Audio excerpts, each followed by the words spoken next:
جو کہ بزرگ اپنے اپنے طور پر عمل کرتے ہیں۔ یہاں 3 عمل درج کرتا ہوں، خود منتخب کریں اور شرائط پر عمل کرتے ہوئے پڑھیں۔ عمل نمبر 1 یہ ہے کہ سورۃ الواقعہ کو ہر نماز کے بعد کم سے کم 1 مرتبہ اول و آخر درود پاک کے ساتھ پڑھیں۔ 21 دن تک لگاتار یہ عمل کریں اور روزانہ جو دل کرے اللہ جل شانہ کی راہ میں صدقہ دیں، چاہے تو 10 روپے ہی کیوں نہ ہو۔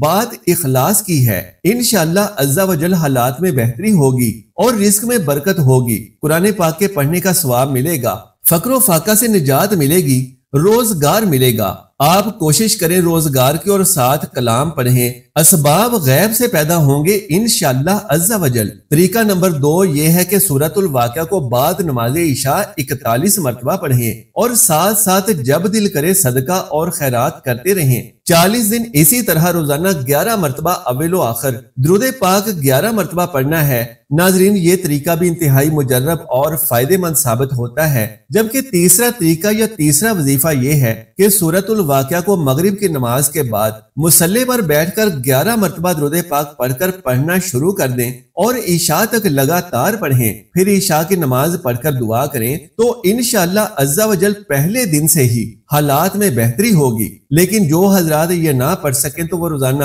سورۃ الواقعہ کو جتنا ہو سکے مغرب کے بعد پڑھیں اور رات کو بھی لازمی کم سے کم 1 مرتبہ پڑھیں۔ علماء کرام فرماتے ہیں کہ سورہ واقعہ کے وظائف کے ساتھ ہی ساتھ روزانہ 5 وقت کی فرض نمازوں کی ادائیگی ضرور کریں۔ مسواک کرنے کو بھی اپنا معمول بنا لیں کہ یہ بھی ایک بہترین سنت نبوی صلی اللہ علیہ وآلہ وسلم ہے اور شیاطین کو دور کرنے کی طاقت رکھتی ہے۔ کوئی بھی وظیفہ کریں، اس کے ساتھ ساتھ تھوڑا بہت جتنا بھی ہدیہ یا صدقہ وغیرہ کر سکیں لازمی کیا کریں۔ یہ صدقہ وظائف کی قبولیت کے لیے بزرگان دین کے ہاں لازمی سمجھا جاتا ہے اور یہ بھی مانا جاتا ہے کہ صدقہ کرنے سے تنگ دستی دور ہوتی ہے اور رزق میں اضافے کا سبب ہے۔ چاہے تو کسی غریب کو چند روپے دے دیں یا پھر پرندوں کو دانہ دنکا وغیرہ ہی ڈال دیا کریں۔ ناظرین، ایک اور بہت اہم اور ضروری مسئلہ بھی سماعت فرما لیں کہ کسی بھی حاجت اور مشکل کے حل کے لیے جب بھی اللہ تبارک و تعالیٰ سے دعا کرنے کی حاجت پیش آئے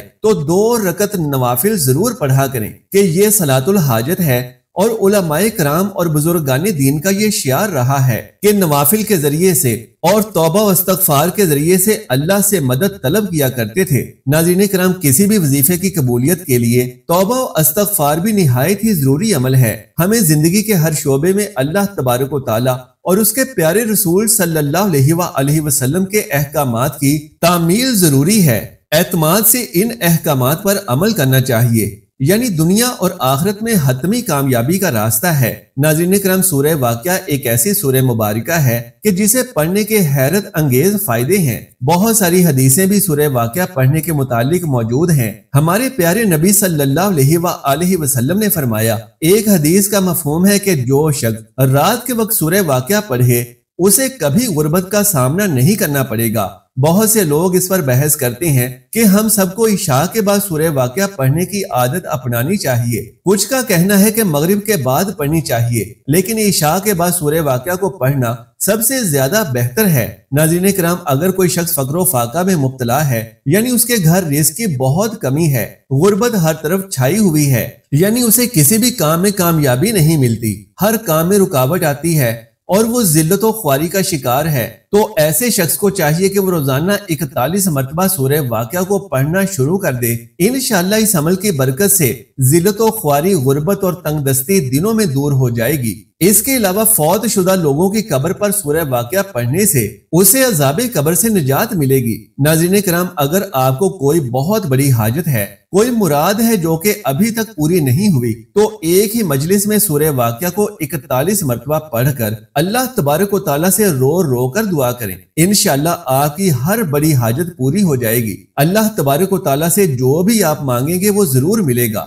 بس آپ نے سچے دل سے اور کامل یقین کے ساتھ ہی یہ عمل کرنا ہے۔ ناظرین کرام، حضور نبی اکرم صلی اللہ علیہ وآلہ وسلم کا فرمان علی شان ہے کہ قرآن پڑھنے والے مومن کی مثال سنگترے کی سی ہے، اس کا مزہ بھی عمدہ اور خوشبو بھی عمدہ۔ قرآن نہ پڑھنے والے مومن کی مثال کھجور کی طرح ہے کہ اس کا مزہ اچھا ہے لیکن خوشبو نہیں، اور اس فاسق کی مثال جو قرآن پڑھتا ہے گلے ریحان کی طرح ہے کہ اس کی خوشبو اچھی ہے مگر مزہ نہیں ہے، اور وہ فاسق جو قرآن نہیں پڑھتا اس کی مثال انگوروں کے پھل کی طرح ہے جس کا مزہ بھی کڑوا اور بو بھی خراب ہے۔ ناظرین کرام، یہ صحیح بخاری شریف کی حدیث ہے۔ حضرت ابو ہریرہ رضی اللہ تعالیٰ عنہ سے روایت ہے کہ رسول اللہ صلی اللہ علیہ وآلہ وسلم نے فرمایا کہ تم لوگ حبل حزن سے پناہ مانگا کرو۔ صحابہ کرام نے کہا کہ حبل حزن کیا ہے؟ آپ صلی اللہ علیہ وآلہ وسلم نے فرمایا جہنم میں ایک وادی کے خود جہنم بھی روزانہ اس سے 100 مرتبہ پناہ مانگتی ہے۔